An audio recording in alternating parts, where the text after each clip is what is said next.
semua, kembali lagi dengan aku. Di video kali ini kita bakal membahas soal ujian waktu P3K kemarin. Tapi sebelum ke videonya, jangan lupa di like, comment, subscribe, dan nyalakan lonceng notifikasinya supaya kalian gak ketinggalan video terbaru dari aku.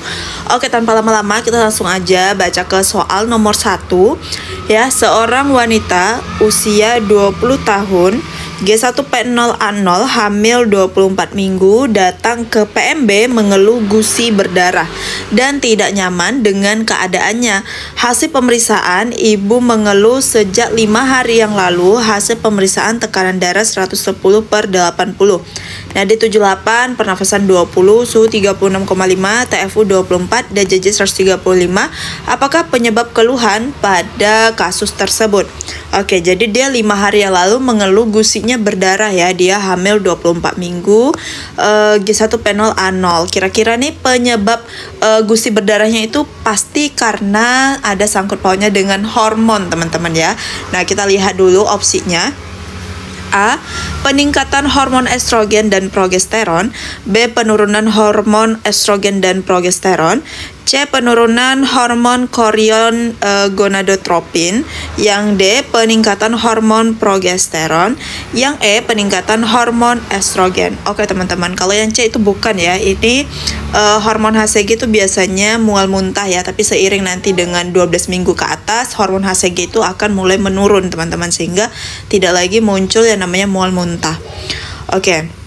Jadi saat hamil itu kan dipengaruhi oleh hormon estrogen ya. Banyak sekali hormon yang mempengaruhi, yaitu salah satunya estrogen dan juga si progesteron teman-teman.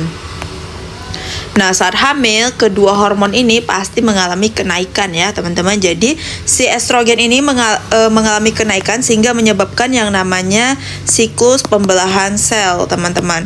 Siklus pembelahan sel atau biasa dikenal dengan proliferasi sel ya teman-teman ya. Proliferasi sel. Koreksi aku kalau misalnya salah ya tulisannya. Nah, kemudian di samping itu juga meningkatlah si progesteron. Nah, kalau progesteron meningkat, itu dia bisa memperlebar pembuluh darah ya. Pembuluh darahnya itu menjadi lebar. Kalau sudah lebar, teman-teman.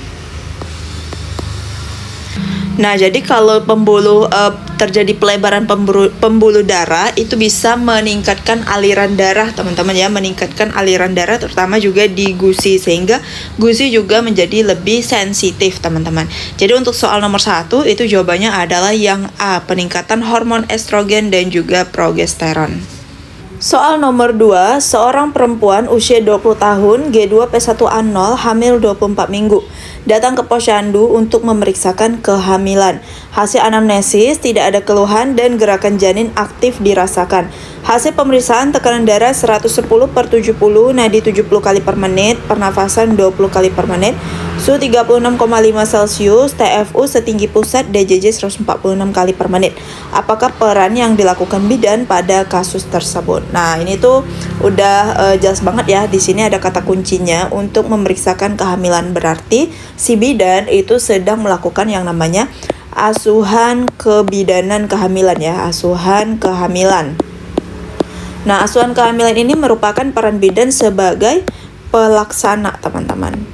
Nah, jadi itu seorang bidan melaksanakan asuhan kehamilan, asuhan persalinan, menolong persalinan, kemudian itu melakukan tindakan-tindakan seperti KB ya, teman-teman. Nah, itu sebagai bidan seorang pelaksana. Jadi jawabannya adalah yang A. Kalau yang B, bidan penyelia. Bidan penyelia ini biasanya bukan lebih ke peran tapi ke uraian tugas, teman-teman ya. Ada tuh uraian tugas penyelia, teman-teman. Kalian bisa baca itu di internet ada. Nah, kalau untuk bidan sebagai pendidik itu biasanya lebih ke counseling, edukasi, mengajari kader-kader ya, kemudian mengajari mahasiswa bidan juga seperti itu. Nah, intinya kalau bidan sebagai pendidik itu lebih ke arah ke pendidikan seperti itu. Nah, kalau peneliti itu sesuai dengan namanya ya, peneliti biasanya melakukan survei, kemudian mengadakan penelitian ya, seperti itu. Kemudian kalau pengelola, nah pengelola ini biasanya nanti dia ada kerjasama nih, yang mengatur kerjasama dengan lintas sektor, seperti itu teman-teman. Oke, jadi untuk soal nomor 2 itu jawabannya adalah yang A. Dan untuk peran bidan itu udah pernah aku bahas di video sebelum-sebelumnya. Dan bisa kalian cek di video-video aku yang udah pernah aku bahas terkait peran bidan, teman-teman. Soal nomor 3, seorang wanita usia 25 tahun G1P0A0 hamil 8 minggu datang ke puskesmas untuk memeriksakan kehamilannya. Hasil anamnesis pernah mengeluarkan bercak darah 1 bulan yang lalu. Hasil pemeriksaan tekanan darah 12/8, nadi 88, suhu 37, pernafasan 20.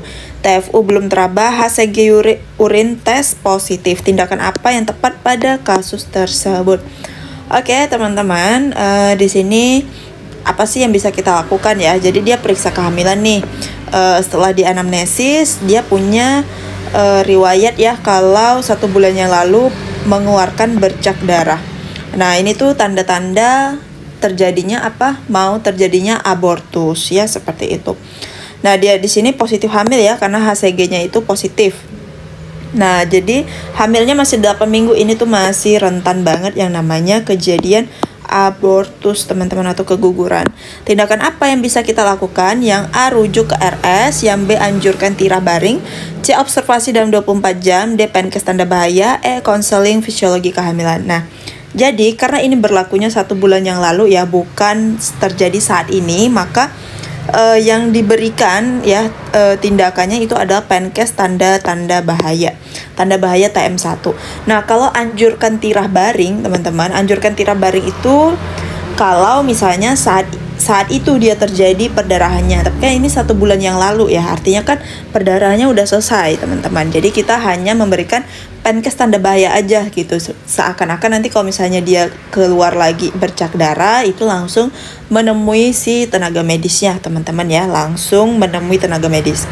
Nah, kalau rujuk ke RS itu juga bukan ya, karena udah terjadi 1 bulan yang lalu, ngapain harus dirujuk ya. Begitu juga dengan observasi dan konseling fisiologi kehamilan. Jadi untuk TM1, penkes terpenting itu adalah tentang tanda bahaya, teman-teman. Apalagi dia punya riwayat mengeluarkan bercak darah seperti itu. Soal nomor 4, seorang wanita usia 30 tahun G1P0A0 hamil 32 minggu datang ke PMB dengan keluhan kaki dan betisnya bengkak. Hasil anamnesis, bengkak terjadi 1 minggu yang lalu. Hasil pemeriksaan tekanan darah 12/7, nadi 80, suhu 36,8, pernafasan 20 kali per menit, TFU 26, punggung kanan, presentasi kepala, divergen, DJJ 130, odem pada kaki dan tungkai. Konseling apakah yang paling tepat pada kasus tersebut, teman-teman? Nah, ini dia masuk ke trimester ketiga atau 32 minggu ya usia kehamilannya. Nah, salah satu ketidaknyamanan pada TM3 itu adalah udem atau bengkak ya, teman-teman ya. Nah, biasanya sih ini terjadi akibat adanya penumpukan, teman-teman ya. Jadi udem itu penyebabnya pada ibu hamil adalah penumpukan cairan ya di dalam jaringan tubuh, teman-teman. Kenapa bisa terjadi penumpukan cairan di dalam jaringan tubuh tersebut? Karena kan selama hamil ya, itu tubuh memproduksi darah dan cairan itu lebih dari 50%. Untuk apa? Untuk memenuhi kebutuhan bayi yang sedang berkembang. Nah, selain dari pertambahan si darah dan juga cairannya meningkat 50%, terjadi juga yang namanya rahim ikut membesar ya, teman-teman ya. Semakin tinggi trimester, pasti rahim juga akan semakin bertambah berat. Nah, saat bayi tumbuh juga, teman-teman. Jadi karena rahim tersebut semakin berat dan semakin besar, menyebabkan memperlambat aliran darah dari kaki ke jantung, teman-teman ya. Nah, sehingga menyebabkan kakinya itu bengkak. Itu ya, jadi semakin bertambahnya besar si rahim, itu semakin memperlambat aliran darah dari kaki ke jantung, sehingga menyebabkan namanya udem ataupun bengkak tersebut, teman-teman. Nah, jadi ibu yang kelamaan duduk saat hamil, apalagi dengan posisi kaki menggantung, itu cairan tubuh ini tuh justru akan mengumpul di bagian tubuh tertentu, terutama bagian bawah tubuh seperti kaki, sehingga menyebabkan bengkak. Makanya kalau ibu-ibu yang udem itu biasanya disarankan untuk meninggikan kaki ya, teman-teman ya, supaya cairan tersebut bisa mengalir lebih maksimal teman-teman ya. Jadi tidak hanya bertumpuk pada kaki aja, jadi bisa mengalir ke seluruh tubuh. Seperti itu. Jadi untuk soal nomor 4 jawabannya adalah yang A, menghindari posisi kaki menggantung. Soal nomor terakhir, seorang wanita usia 22 tahun, G1 panel A0, hamil 30 minggu, datang ke PMB mengeluh bengkak pada kedua kaki sejak 4 hari yang lalu. Hasil anamnesis, aktivitas lebih banyak tidur, pekerjaan rumah dibantu asisten rumah tangga. Hasil pemeriksaan tekanan darah 11/8, nadi 72, suhu 36,5, pernafasan 20, TFU 28, DJJ 120. Presentasi kepala, konseling apakah yang paling tepat pada kasus tersebut? Nah ini tuh sama dengan kasus pada soal nomor 4 tadi ya, kaki bengkak. Itu penyebabnya apa? Penumpukan cairan ya teman-teman ya, penumpukan cairan akibat aliran darah yang tidak begitu maksimal ya saat hamil. Nah, apa yang bisa dilakukan yaitu melakukan posisikan kaki lebih tinggi sehingga cairan yang bertumpuk di kaki tersebut bisa mengalir ke seluruh tubuh secara maksimal teman-teman. Jadi untuk soal yang terakhir itu jawabannya adalah yang A. Oke teman-teman, segitu aja dulu 5 soal dari aku. Semoga bisa membantu persiapan P3K kalian. Dan aku saranin banget untuk kalian sesering mungkin latihan tryout di Sobat P3K, karena kalian bisa menguji dan mengevaluasi kemampuan belajar kalian selama ini. Dan untuk linknya udah aku cantumin di description box aku. Dan untuk ebook itu masih persiapan, mohon bersabar. Nanti kalau udah selesai aku bakalan infoin lagi di YouTube dan juga di TikTok aku. Jangan lupa di follow akun TikTok aku yaitu Soal Bidan, karena biasanya aku akan melakukan live TikTok kalau misalnya udah aktif lagi. Nanti mungkin sekitar bulan 4 aku akan ngadain live TikTok ya teman-teman. Oke, sekian dari aku. Terima kasih banget yang udah nonton. Yang belum di subscribe jangan lupa di subscribe, like, komen, dan juga share ke semua teman-teman kalian supaya mereka bisa belajar bareng aku. Dan jangan lupa dinyalakan lonceng notifikasinya supaya kalian gak ketinggalan video terbaru dari aku. Oke teman-teman, terlebih itu kurang aku mohon maaf. See you next video. Bye bye.